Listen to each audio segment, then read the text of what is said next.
Hai guys, gue Devina, welcome to this channel. Film horor yang berdasarkan atau terinspirasi dari kisah nyata selalu menarik untuk ditonton. Nah, di video kali ini, film horor yang mau diceritain terinspirasi dari kisah Emmett Hunting yang terjadi di Gary, Indiana, Amerika Serikat, sekitar tahun 2011 sampai 2012. Keluarga ini melaporkan pengalaman seram seperti anak-anak yang berjalan mundur di dinding, suara-suara misterius, dan penampakan bayangan yang sangat menyeramkan. Kasus ini begitu heboh sampai polisi setempat dari gereja Katolik turun tangan buat membantuinnya. Walaupun rumah ini ditinggalkan keluarga Emmett tersebut sudah dirobohkan di tahun 2016, tapi sampai sekarang warga sekitar masih sering melihat kejadian-kejadian aneh yang susah diterima logika di area rumah tersebut. Mau tahu seperti apa ceritanya? Check this out. Di awal film terlihat seorang anak bernama Andre yang sedang melukis salah satu sisi dinding di dalam rumah, ditemani ibunya yang bernama Bonnie. Bonnie dan anak-anaknya baru pindah ke rumah itu, dan kali ini adalah yang ketiga kalinya mereka sekeluarga pindah rumah. Mereka berharap memulai kehidupan baru yang lebih baik di sana. Bonnie telah bercerai dengan suaminya yang merupakan ayah dari anak-anaknya, jadi Bonnie adalah single parent yang berjuang agar tetap memiliki hak asuh atas anak-anaknya.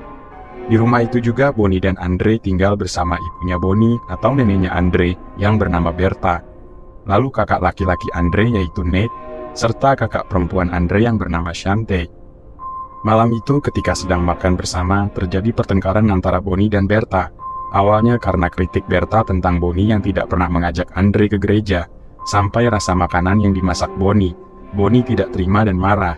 Andre yang minta tambah setelah menghabiskan segelas susu, tidak diberi oleh ibunya yang sedang kesal, dan ketika menyindir ibunya pelit, Bonnie tepuk wajahnya dengan keras sampai mulutnya terluka. Bonnie segera menyesali perbuatannya lalu merawat luka Andre. Bertha pun mengalah dengan pergi dari meja agar pertengkaran tidak semakin parah. Di kamar, Shante chattingan dengan ayahnya curhat soal perilaku ibunya yang semakin pemarah belakangan ini. Terlihat kondisi layar handphonenya yang sudah rusak. Lalu Shante juga curhat ke Nate yang sedang tiduran di kasur sebelahnya, tapi Nate tidak memberi tanggapan. Tiba-tiba Shante mencium bau busuk yang menyengat. Sementara itu Bonnie yang sedang mengerjakan sesuatu di ruang makan, tiba-tiba dihinggapi lalat. Ia pun mengusir lalat tersebut dan mencari dari mana asalnya. Setelah menelusuri, ia mengetahui asalnya dari ruang basement, dan ketika pintunya dibuka, bau busuk menyengat. Bonnie pun segera menutupnya kembali. Tengah malam di mana semua sudah tidur dan keadaan sudah gelap karena lampu-lampu sudah dimatikan, Andre terbangun dan beranjak dari ranjang. Lalu dia turun ke dapur sendirian dan membuka kulkas. Ia mengambil kotak susu, kemudian meminumnya dengan rakus seperti kerasukan, sampai-sampai banyak tumpahan susu berceceran ke lantai. Tiba-tiba kaca jendela di sampingnya tertabrak sesuatu dengan keras sampai retak. Andre pun keluar rumah dan pergi ke halaman belakang untuk melihat apa yang menabrak kaca jendelanya tadi. Di sana, seekor burung hitam sudah tergeletak di tanah karena terluka parah setelah menabrak kaca jendela. Suatu hari, Bonnie sibuk mengurusi berbagai macam masalah dan urusan rumah lainnya. Waktu membereskan barang anak-anaknya, ia melihat botol minuman keras dan sejumlah uang di lemari Nate. Dengan marah sekaligus curiga, Bonnie mengambilnya. Sementara itu, anak-anak pulang sekolah. Bonnie langsung mencegat Nate di teras dan bertanya soal minuman keras yang disembunyikan Nate. Dengan tegas Nate mengatakan bahwa itu adalah milik Bonnie yang justru dia sembunyikan. Ketika itu juga Bonnie melihat hidung Nate terluka, dan Shante bilang itu akibat ulah anak-anak nakal di lingkungan tempat tinggal mereka. Bonnie langsung marah besar dan menghampiri anak yang membuat Nate terluka lalu dia juga mengingatkan anak lain untuk tidak macam-macam dengan keluarganya. Ketika kembali, Bertha yang sedang duduk di teras menasihati Bonnie. Lalu perdebatan terjadi antara Bonnie dan Bertha yang kini mulai rajin ke gereja. Akhirnya Bonnie pergi pilih ke halaman belakang untuk menenangkan diri. Namun saat duduk di sana, lagi-lagi ia terganggu oleh lalat yang berseliweran dan melihat pintu luar basement yang jadi sumber bau menyengat. Di dekatnya, Andre yang sedang duduk di ayunan, terlihat berbicara sendiri seperti sedang mengobrol dengan seseorang. Bonnie pun memarahi Andre agar tidak bicara sendiri dan menyuruhnya masuk. Suatu malam mereka nonton TV bersama. Awalnya semua akur, lalu obrolan tiba-tiba memanas karena Shante marah Bonnie tidak menjanjikan handphone baru di hari ulang tahunnya nanti. Dengan kesal, Shante pergi menuju kamarnya sambil berkata, dia muak dengan hidup mereka yang miskin. Andre pun sependapat dan pergi mengikuti kakaknya. Tengah malam, lagi-lagi Andre turun dari kamar tanpa diketahui oleh siapapun. Namun kali ini dia masuk ke ruangan basement yang gelap. Mendengar ada suara di dalam rumah, Bonnie memeriksa ke sekeliling ruangan, dan melihat pintu basement yang bau busuknya menyengat terbuka. Dia pun langsung menutupnya, tidak menyadari Andre ada di dalam sana. Suatu hari Berta yang menderita kanker dan rambutnya sudah botak, pergi ke klinik menjalani kemoterapi yang rutin dilakukannya. Di sana dia bertemu seorang perawat pria bernama Melvin yang menyukainya. Sesudah selesai dengan pengobatannya, Berta berjalan menuju pintu keluar bersama Melvin. Tapi resepsionis memanggilnya dan memberitahu tentang tagihan pengobatan. Saat itu Berta yang selama ini mengira biaya pengobatannya ditanggung asuransi, baru tahu bahwa yang membayar pengobatannya selama ini adalah Bonnie. Malam harinya Bonnie pulang dalam keadaan mabuk sehabis minum-minum. Saat masuk ke dalam rumah, dia bertemu Berta sedang duduk. Lalu setelah mengobrol sebentar, Bonnie menuju kamarnya dan tidur. Dalam tidurnya, Bonnie bermimpi melihat bayangan yang kemudian makin lama makin jelas. Dengan samar Bonnie melihat bayangan tersebut adalah seorang laki-laki, dan ia pun melambaikan tangan ke Bonnie. Bonnie pun kaget dan terbangun dari tidurnya. Saat itu juga pintu kamarnya terbanting dan tertutup. Ia loncat dari ranjang lalu segera turun membawa pemukul baseball, karena laki-laki di mimpinya tadi terlihat begitu nyata, sehingga mengira ada penyusup masuk ke dalam rumah. Bonnie memeriksa sekeliling rumah tapi tidak menemukan penyusup itu. Namun ketika melihat pintu basement, dia heran karena kondisinya terbuka, dan lagi-lagi bau menyengat tercium. Jadi Bonnie pun segera menutup pintu itu sebelum akhirnya muntah karena baunya. Di belakangnya, Nate muncul dan membuatnya kaget. Nate minta uang di lemari yang ditemukan oleh Bonnie dikembalikan. Bonnie tidak mau karena curiga itu adalah uang Nate hasil berdagang. Tapi Nate menjelaskan bahwa uang tersebut adalah kiriman dari ayahnya agar bisa pergi dari rumah dan menjauh dari mereka sekeluarga. Karena tidak kunjung diberikan, Nate meminta dengan paksa dan kasar, sehingga Bonnie. Tapi Nate malah membalas dengan mendorong ibunya sampai terjatuh. Dan segera menyesali perbuatannya saat itu juga. Bonnie yang marah mulai. Sementara Andre yang sedang turun dari kamarnya, segera menghampiri mereka untuk melerai, tapi tersandung pemukul baseball yang ada di lantai dan terjatuh dengan keras. Melihat itu Nate pergi ke kamar meninggalkan ibunya sambil menyindir bahwa ibunya bukan orang tua teladan. Sementara Bonnie terus merawat Andre. Akhirnya Bonnie mengembalikan uang Nate ke laci meja di kamarnya. Nate yang belum tidur sedang membelakanginya. Lalu Bonnie berkata agar Nate jangan pergi dari rumah karena mereka sekeluarga membutuhkan Nate. Suatu hari seorang petugas kebersihan masuk ke dalam basement untuk memeriksa sumber bau menyengat yang mengganggu selama ini. Bonnie dan anak-anaknya menunggu bersama di halaman belakang. Saat itu Bonnie marah karena Shante yang sedang chattingan dengan ayahnya di handphone tidak memberitahu apa yang mereka bicarakan. Lalu petugas keluar dari basement dengan membawa bangkai kucing yang menjadi penyebab bau busuk itu. Petugas tersebut minta bayaran, tapi karena Bonnie tidak punya uang, Nate bilang kalau dia saja yang membayar. Setelah urusan dengan petugas kebersihan selesai, seorang petugas dinas sosial bernama Cynthia datang untuk mengawasi kondisi dan keadaan anak-anak Bonnie. Mereka pun bicara di dalam rumah. Cynthia menegur Bonnie karena tidak mengabari dinas sosial ketika pindah rumah. Cynthia yang bertugas mengawasi hak asuh anak yang didapatkan Bonnie setelah perceraiannya, juga menegur Bonnie karena proses belajar anak-anaknya kurang baik, berdasarkan info dari pihak sekolah. Cynthia juga melihat dan menanyakan memar-memar di tangan Shante, yang Shante pun tidak mengerti kenapa bisa begitu karena sudah ada sejak bangun tidur. Cynthia juga jadi curiga karena melihat Andre yang terlihat sedang menahan sakit di perut, namun Andre bilang karena terjatuh di playground. Bonnie mengatakan kalau dia tidak mengetahui soal memar-memar tersebut dan bukan disebabkan olehnya. Cynthia lalu pamit pulang dan memperingatkan Bonnie untuk mengurus anak-anaknya dengan lebih baik kalau tidak mau kehilangan hak asuh. Di seberang jalan, seorang wanita di dalam mobil memperhatikan mereka semua dan rumah Bonnie dengan tatapan tajam yang aneh. Suatu malam pesta perayaan ulang tahun Shante digelar, dan banyak tamu datang ke rumah mereka, termasuk Melvin, perawat di klinik langganan Berta. Ketika mereka berdua mengobrol, Berta bilang ke Melvin kalau belakangan ini terjadi banyak hal yang tidak menyenangkan di rumah, karena Bonnie jadi sering emosional, lalu anak-anak juga sering berkata dan bersikap kasar. Hari semakin malam dan Bonnie menyuruh satu persatu anaknya masuk ke kamar untuk tidur. Mereka pun menurut dan menuju kamar masing-masing. Saat Shante mau ke kamar, Bonnie memberinya kado ulang tahun berisi handphone baru. Shante pun bahagia dan memeluk ibunya. Situasi baik-baik saja, sampai tiba-tiba ada yang menggedor pintu basement dengan keras. Bonnie membukanya dan menemukan Andre yang tadi sudah berjalan menuju ke kamar, sedang berdiri di balik pintu dengan mata tertutup. Setelah membuat Andre sadar, Bonnie menanyakan kenapa dia ada di sana. Andre menjawab bahwa dia sedang mengobrol dengan Trey yang tinggal di sebuah lubang di basement, tapi juga kadang di lemarinya. Bonnie yang juga menyadari Andre agak demam, segera mengantarnya ke kamar, memasang selimut, lalu menempelkan kompres di kening Andre.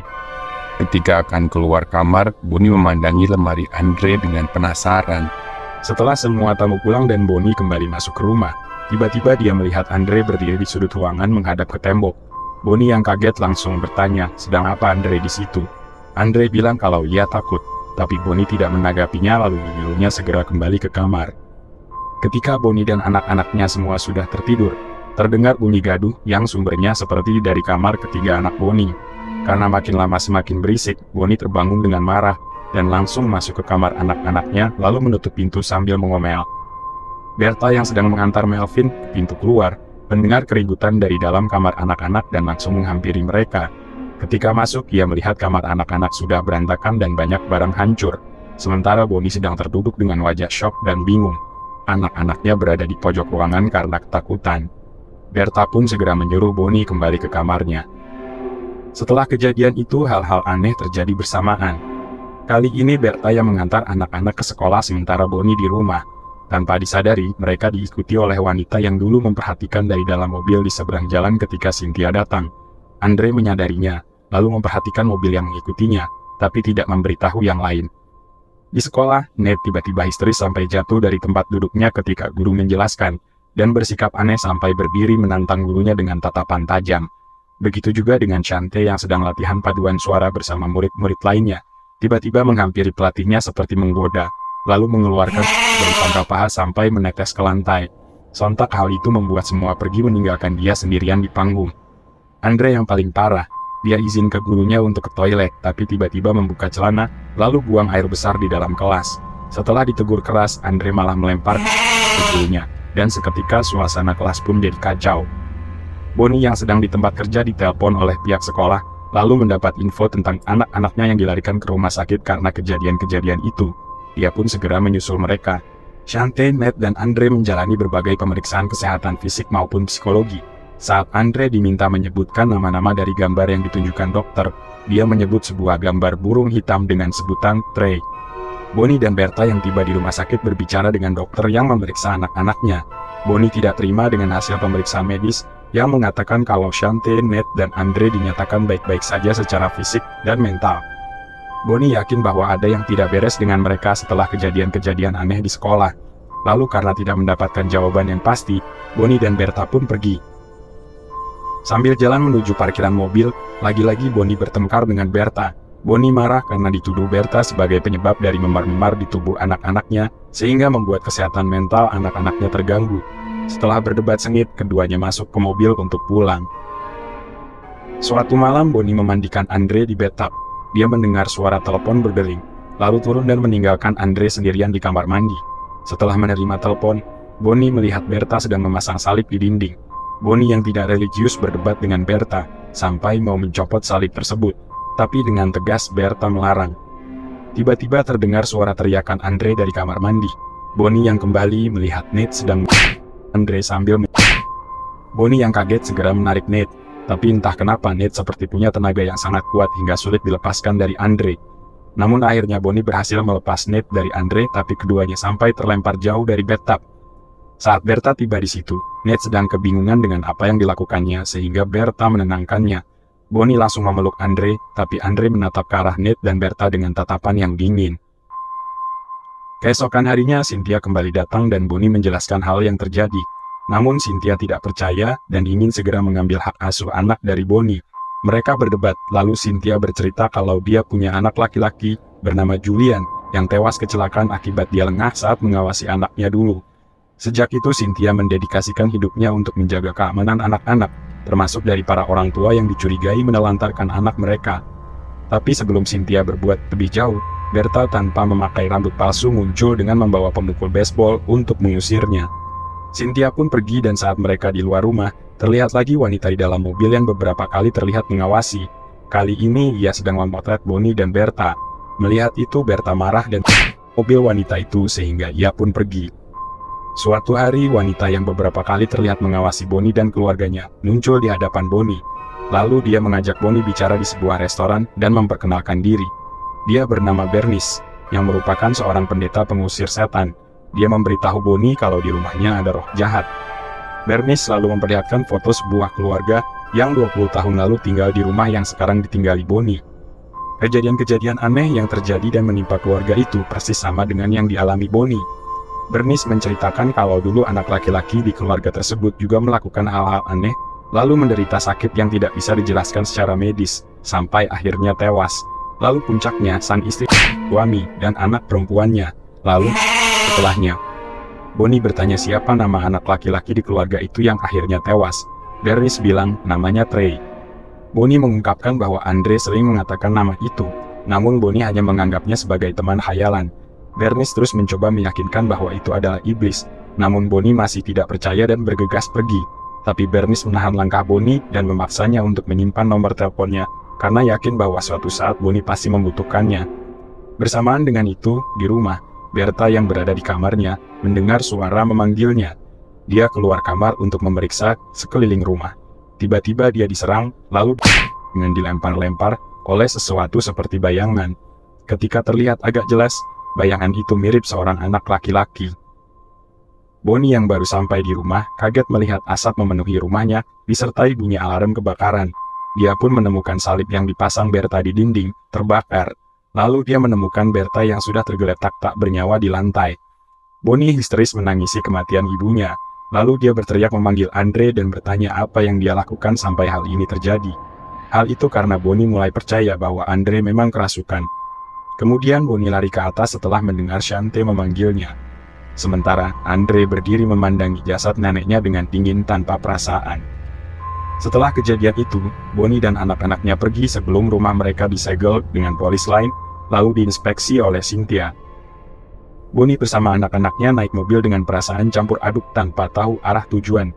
Di dalam mobil, Shante mengungkapkan kalau dia yang menghubungi Cynthia agar datang setelah kejadian yang menewaskan Bertha. Bonnie yang mendengar itu langsung marah, karena itu bisa membuatnya dipenjara, atau membuat mereka tidak bisa lagi hidup bersama, sehingga Bonnie pun tidak bisa merawat mereka. Di tengah pertengkaran, tiba-tiba Andre berkata bahwa kematian Bertha adalah kesalahan Bonnie. Mendengar itu, Bonnie kaget lalu melihat Andre melalui kaca spion. Dia terkejut karena Andre berubah jadi mengerikan dengan mata berwarna hitam sepenuhnya. Seketika itu juga Bonnie menghentikan mobil di depan sebuah restoran kecil yang kebetulan ditemuinya, lalu masuk ke dalam meminta pertolongan. Namun saat seseorang mengecek ke dalam mobil, terlihat anak-anak Bonnie sedang tertidur nyenyak seperti tidak terjadi apa-apa. Lalu di rumah sakit terlihat Bonnie menjalani pemeriksaan psikologis karena dia disangka mengalami gangguan kejiwaan. Kemudian Cynthia datang dan memberitahu bahwa hak asuh Bonnie atas anak-anaknya dicabut. Shante dan Nate dibawa ke panti asuhan gereja demi keamanan mereka, sementara Andre masih menjalani perawatan intensif di rumah sakit. Bonnie yang sangat stres pergi ke tempat peribadatan Bernice untuk meminta pertolongan. Ketika bicara berdua, Bernice memberitahu bahwa iblis menginginkan semua yang tinggal di rumah itu mati. Kali ini iblis menginginkan Andre, lalu menggunakannya sebagai medium untuk mempengaruhi yang lain. Bernice mengatakan senjata untuk melawan iblis ini hanyalah iman kepada Tuhan. Bonnie menjelaskan hal yang membuatnya meragukan Tuhan kepada Bernice. Ketika masih kecil, ternyata Bonnie pernah oleh laki-laki yang muncul di mimpinya yang dulu membuatnya sampai mengira ada penyusup masuk ke dalam rumah. Saat peristiwa itu terjadi, Bonnie berdoa minta pertolongan Tuhan, namun dia tidak merasakan kehadirannya. Kini dengan semua hal yang terjadi pada Bonnie dan keluarganya, ia mulai meyakini kembali pertolongan Tuhan akan datang. Kemudian Bernice mengajak Bonnie berdoa bersama dengan khidmat untuk menguatkan iman Bonnie. Di rumah sakit tempat Andre dirawat, Cynthia mengamati Andre yang berada di ruang pasien khusus. Dia heran tim medis sampai harus mengikat tangan dan kaki Andre. Penanganan itu dilakukan karena Andre terus-terusan memberontak dengan sangat kuat seperti bukan anak kecil, sambil mengatakan bahasa asing yang tidak dimengerti, lalu menggeram dan mendesis. Cynthia pun memutuskan menghadapi Andre secara langsung. Saat Cynthia memanggil, Andre menjawab dengan suara aneh yang menyeramkan, dan mengatakan kalau dia bukan Andre. Lalu Andre bicara soal Julian, anak Cynthia yang sudah lama meninggal, hingga membuat Cynthia heran karena dia hanya cerita tentang anaknya ke Bonnie.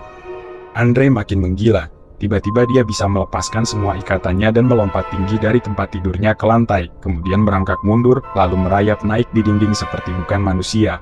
Setelah itu Cynthia melaporkan kejadian yang ia saksikan ke dokter, namun dokter pun masih berusaha mencari penjelasan logis dari hal tersebut. Bonnie menyamar sebagai perawat dengan mengenakan baju seragam, lalu datang ke rumah sakit tempat Andre dirawat. Setelah melewati para penjaga dan suster lain tanpa dicurigai, Bonnie langsung masuk ke kamar perawatan Andre. Andre sempat tiba-tiba bangun ketika Bonnie mendekat, tapi segera tertidur kembali seperti diberi obat. Sebelumnya, Bonnie pun segera membawa kabur Andre untuk dibawa pulang. Sampainya di rumah, Andre diikat di kursi dan Bernice sudah bersiap untuk melakukan ritual di depannya. Bernice bersama Bonnie pun memulai ritual pengusiran iblis. Kemudian Bernice menyipratkan air suci yang membuat Andre berteriak kesakitan dan tubuhnya mengeluarkan asap seperti terbakar. Dalam keadaan terdesak, iblis mengubah wujudnya dari Andre menjadi mirip Bertha, lalu mengiba kepada Bonnie minta dilepaskan rantai yang mengikatnya.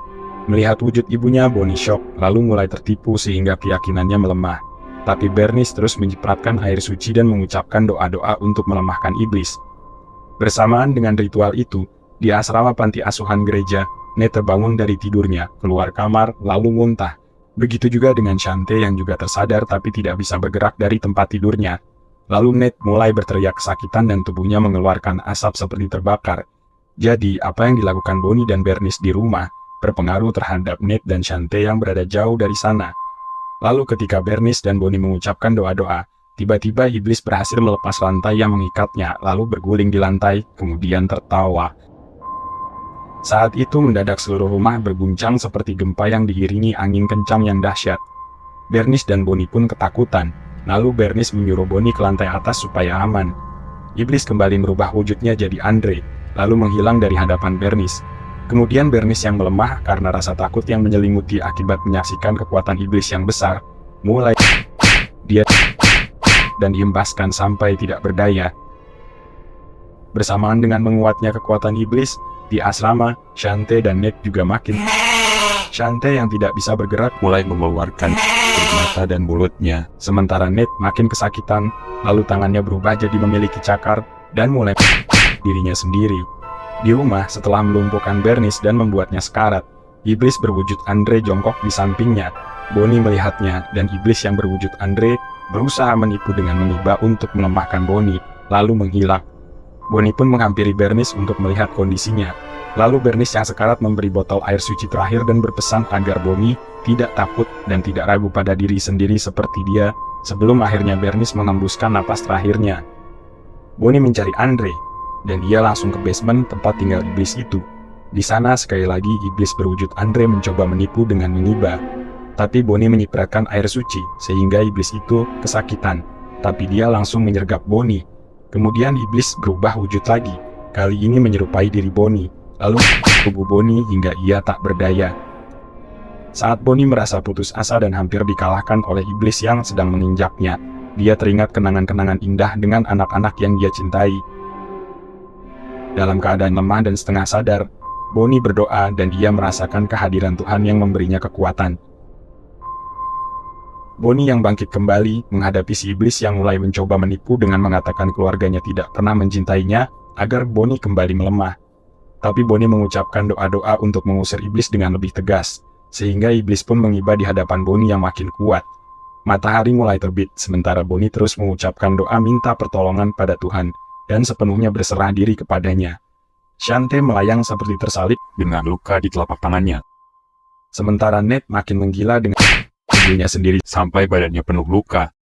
Akhirnya kekuatan besar datang dengan dahsyat sampai memecahkan seluruh kaca jendela di basement, mengempaskan setan itu lalu membuatnya terbakar.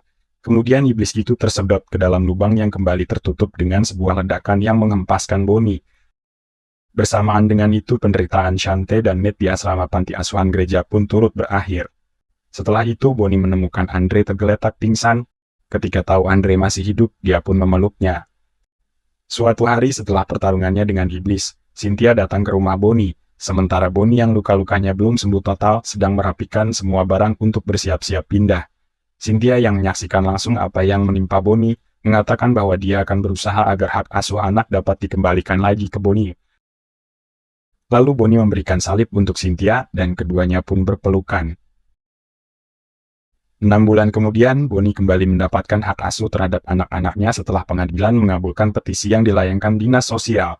Di dalam mobil pada suatu perjalanan, Bonnie mengatakan kepada anak-anaknya bahwa ia menghubungi ayah mereka, dan keduanya sepakat untuk memperbaiki hubungan, sehingga kini mereka sedang menuju ke tempat tinggal ayah mereka. Dan film pun selesai.